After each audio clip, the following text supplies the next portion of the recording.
Hello दोस्तों, नमस्कार। Digital दौलत यूट्यूब चैनल में आपका दिल से बहुत बहुत स्वागत है। दोस्तों, अगर चैनल को पहली बार विजिट करा है तो चैनल को सब्सक्राइब कर लीजिएगा, साथ ही साथ बेल आइकन को हिट कर लीजिएगा ताकि आपको हर इंपॉर्टेंट नोटिफिकेशन, हर important video crypto currency, blockchain, वेब3 और साथ के साथ ही स्टॉक मार्केट पे मिलती रहे और आप कुछ भी मिस ना कर दें।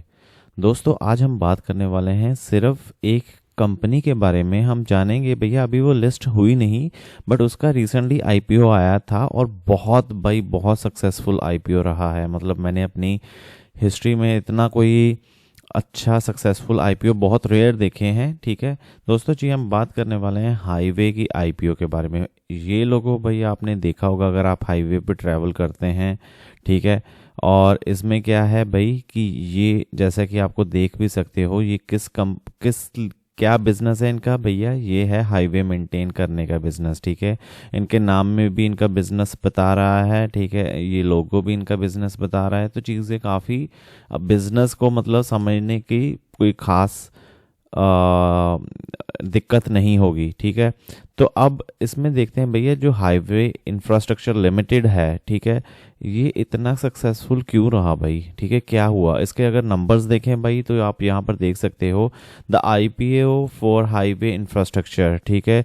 कितना हैविली ओवर सब्सक्राइब हो गया भाई, और इसमें कई कारण रहे इसमें इसकी ओवर सब्सक्रिप्शन के लिए, ठीक है। जो फाइनल सब्सक्रिप्शन निकल के राइट नंबर जो आए थे भैया, वो 300 गुना सब्सक्राइब हो गया भाई। कैन यू इमेजिन, 300 गुना, 300 भाई बहुत ज़्यादा, 300 टाइम्स, ठीक है। किससे? ऑफर्ड शेयर से, ठीक है। जो जिसको मतलब अगर एक शेयर के मार्केट में लेकर आए हैं कंपनी, तो भैया 300 बंद बायर बैठे हैं उसके शेयर को बाय करने के लिए। तो इस लेवल की ओवर सब्सक्रिप्शन हुई है हाईवे आईपीओ को लेकर, ठीक है। और इसके कारण रीजंस क्या हैं भैया हाई सब्सक्रिप्शन के? भाई इसके जो रीजंस है ना, वो बहुत सॉलिड हैं, ठीक है। और ऐसा नहीं है कि भैया लोग पागलों की तरह ऐसे ही लग गए हैं, ठीक है, भेड़ चाल में।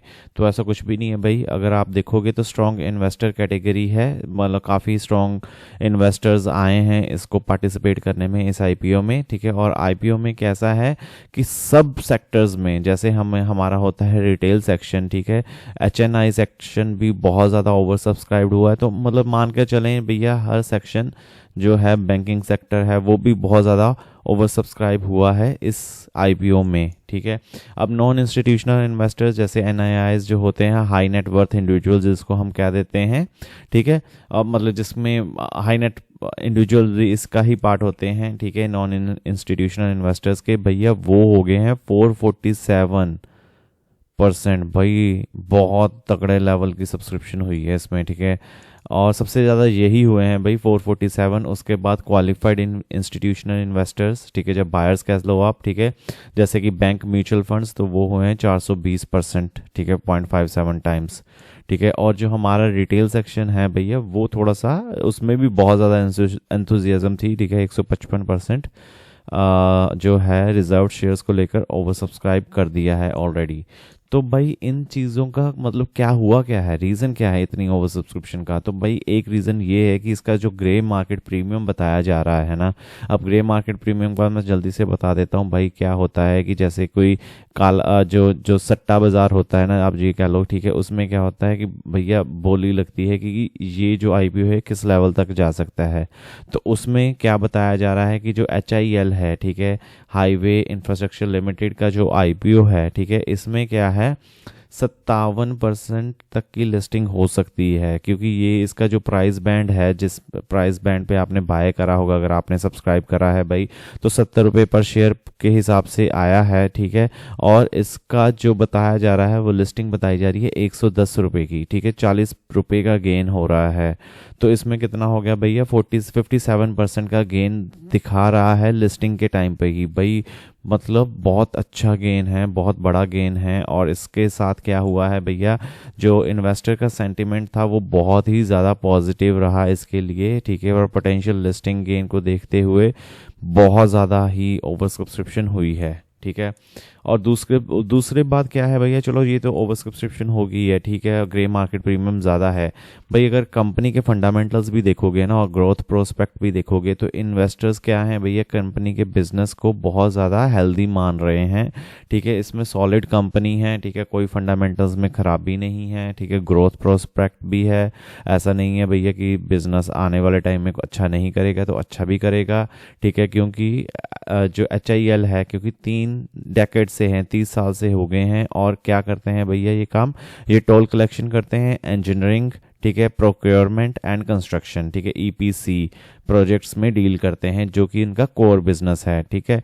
और जैसा कि आपको पता है भाई, इनका जो रोबस्ट ऑर्डर बुक है, जैसा कि अभी क्या है, कंपनी अभी हमारी इंडियन गवर्नमेंट किस पे फोकस कर रही है, वो फोकस कर रही है कंस्ट्रक्शन पे, ठीक है। कंस्ट्रक्शन किसकी, हाईवे कंस्ट्रक्शन, ठीक है। और हाईवे पे क्या लगेंगे, टोल, ठीक है। तो इसके चलते क्या हो रहा है भैया, ये जो इनका कोर बिजनेस है, ठीक है, उसमें क्या है, बढ़ोतरी ही होगी, टोल कलेक्शन में और ज़्यादा बढ़ेगा, ठीक है। इंजीनियरिंग, प्रोक्योरमेंट, कंस्ट्रक्शन, ये तीनों चीज़ें अच्छी होंगी, ठीक है। और कंपनी का क्या है, जो कंसोलिडेटेड ऑर्डर बुक है भैया, वो 666 करोड़ का है अभी, जिसके 90%, ठीक है, जो 666 करोड़ का 90% जो है वो EPC से ही आ रहा है। EPC जैसे हमने देखा, इंजीनियरिंग, प्रोक्योरमेंट एंड कंस्ट्रक्शन, ठीक है, इसकी डिवीजन से ही आ रहा है, कोर बिजनेस से ही आ रहा है। तो ये बहुत पॉजिटिव इंडिकेटर होता है भैया। क्यों? क्योंकि अगर कंपनी का कोर बिजनेस अच्छा कर रहा है ना, तो साइड बिजनेस तो चलो ठीक है भाई, कोई बात नहीं, कर होता रहेगा, बट कोर पे अगर 90% का इनकम आ रही है तो इट मीन्स कि बहुत अच्छी स्ट्रॉन्ग रेवेन्यू ग्रोथ है, विजिबिलिटी है फॉर द फ्यूचर। तो आप मान के चलो कि भैया बिजनेस भी सॉलिड है, कंपनी भी सॉलिड है, और साथ के साथ ही जैसे कि हमारी इंडियन गवर्नमेंट जो है वो काफ़ी कंस्ट्रक्शन पे फोकस कर रही है, तो इनके चांसेस ऑफ विन भी बहुत अच्छे होंगे। और कंसिस्टेंट फाइनेंशियल परफॉर्मेंस, जैसे कि HIL है, उसने रिपोर्ट करा है भैया, प्रॉफिट ही रिपोर्ट करा है पिछले 3 सालों से, ठीक है। और इसमें क्या है, कंपनी का जो FY25 का जो प्रॉफिट था वो था 22 करोड़ रुपए, ठीक है। और इसमें रेवेन्यू कितना आया था, 455 करोड़ का।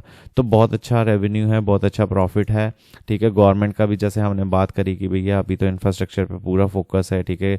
बहुत बड़ा फैक्टर बन जाता है भाई कि अगर गवर्नमेंट का फोकस हो और कंपनी भी उसी चीज़ में काम कर रही हो, तो ठीक है भाई, इसमें क्या है, प्रॉफिट के चांसेस बहुत ज़्यादा अच्छे हैं। कंपनी के जो विजिबिलिटी भी है, ठीक है, फ्यूचर विजिबिलिटी वो भी ज़्यादा अच्छी है। तो सब जगह प्लस ही प्लस दिख रहा है, ठीक है। टेक्नोलॉजी वाइज भी जैसे हम अपनी वीडियोस में अक्सर ये डिस्कस करते हैं भैया कि जो टेक्नोलॉजी में एडवांस नहीं है कंपनी, वो ज़्यादा देर मार्केट में सर्वाइव नहीं कर पाती। तो इसके चलते अब आप देख ले सकते हो कि भैया HIL का जो अडॉप्शन है टेक्नोलॉजी को लेकर भाई बहुत अच्छा है, ठीक है। मॉडर्न टेक्नोलॉजी है, ऐसा कुछ नहीं है कि भैया कि 15 साल पुरानी है, 20 साल पुरानी है, जब 50 साल पुरानी है, ऐसा कुछ नहीं है। लेटेस्ट टेक्नोलॉजी जो अभी चल रही है, ठीक है। आप इस टेक्नोलॉजी, क्योंकि बहुत बड़ा टॉपिक बन जाता है अपने आप में ही, अगर आप इस पे पढ़ना चाहो तो आप खुद से रिसर्च कर सकते हो भैया। ANPR क्या होता है, ठीक है, बट टोलिंग में ये यूज़ होता है, ठीक है। तो इसके बाद मतलब इसका क्या है कि भैया टेक्नोलॉजी अच्छी है तो फ्यूचर ग्रोथ भी अच्छा ही होगा कंपनी का। तो कंपनी किसी भी एंगल से, किसी भी फैक्टर से बुरी नहीं है, ठीक है। और इसीलिए एक रीज़न ये भी निकल कर आ रहा है कि भाई ठीक है, इसका जो ओवर सब्सक्रिप्शन हुआ है 300% का ओवरऑल, वो बिल्कुल जायज़ है, ठीक है।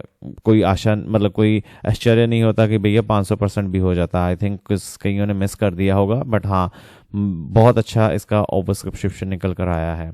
और अट्रैक्टिव वैल्यूएशन, क्योंकि प्राइस रेंज भी जैसे क्या है भैया, 70 रुपये, 65 से 70 रुपये, ठीक है, पर प्राइस बैंड को ही लेकर चलते हैं, 70 रुपये पर शेयर है। तो क्या होता है भाई इसमें, और क्या है कि भाई PE रेशियो भी क्या है, 22x, बिल्कुल रीजनेबल है भाई। 22x भाई बहुत ज़्यादा रीजनेबल है, कोई ओवर प्राइस्ड भी नहीं है, ठीक है। और इसमें क्या है, हर फैक्टर में, मतलब मैं आपको बताऊं कि भैया जो रिकमेंडेशन है, जो रिसर्च हाउस से भी रिकमेंडेशन आई है भैया, वो कह रहे हैं कि सब्सक्राइब फॉर लॉन्ग टर्म, ठीक है, रेटिंग है।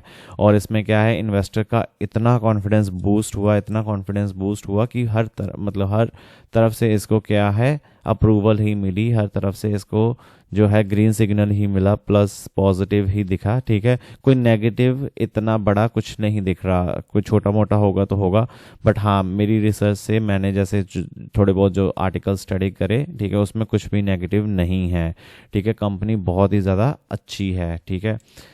और अभी इसके बाद में बात करें भैया, जो HIL जो है, ठीक है, highway infrastructure limited, ahead of IPO, ठीक है, इसने क्या करा था, 23.40 करोड़ जो थी एंकर इन्वेस्टर्स से इंक्लूडिंग, ठीक है, HDFC बैंक, ठीक है, एबैंस फाइनेंस लिमिटेड, तो इससे 23 करोड़ रुपए, ठीक है, साढ़े 23 करोड़ रुपए ऑलरेडी इसने रेज कर लिए थे, ठीक है।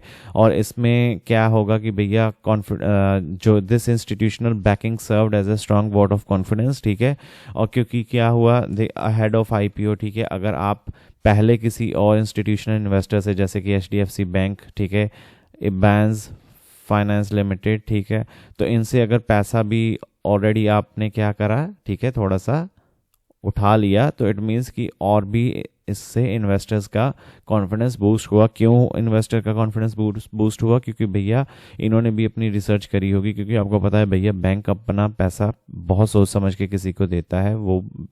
वो नहीं चाहता कभी भी कि भैया उसका जो पैसा है, ठीक है, वो क्या बन जाए, वो बन जाए एक लाइबिलिटी, ठीक है, तो वो एसेट ही रहना चाहता है। तो इसीलिए क्या हो जाता है भाई कि जो बैंक है, ठीक है, जो फाइनेंशियल इंस्टीट्यूट्स हैं, वो बहुत सोच समझ के इसको पैसा किसी को देते हैं। तो इन्होंने 23 करोड़ तो ऑलरेडी उठा लिया था पहले ही पब्लिक ऑफरिंग से, ठीक है। तो अब जो सब्सक्रिप्शन विंडो है भाई, थोड़ा सा अब इसको, चलो IPO तो क्लोज हो ही चुका है भाई 7 अगस्त को, ठीक है, अलॉटमेंट मिल जाएगी, या 8 अगस्त को मिल गई होगी, ठीक है, जिनको मिलनी थी, ठीक है। और इसके साथ ही साथ जो लिस्टिंग है वो 12 अगस्त को होगी, ठीक है, NSE और BSE पे। और देखना होगा कि भैया जो जिसका GMP जो बताया जा रहा है वो एक्चुअल में ऐसा होता है कि नहीं होता, वो एक 12 अगस्त को जानने वाली बात होगी, क्योंकि कुछ नहीं पता भाई, कुछ ऐसी पॉलिसी आ जाए, तब तक डोनाल्ड ट्रंप कुछ ऐसी पॉलिसी ले आए जिससे क्या हो जाए कि बिल्कुल ही जो इन्वेस्टर सेंटीमेंट है वो बिल्कुल ही ख़त्म हो जाए। तो वो भी एक फैक्टर है जो आपको कंसीडर करके चलना होगा। तो दोस्तों यही थे आज का टॉपिक। आशा करता हूँ आपको वीडियो हेल्पफुल लगी होगी। हेल्पफुल लगी तो लाइक और सब्सक्राइब करना मत भूलिएगा। मिलते हैं अगली वीडियो में, तब तक के लिए धन्यवाद।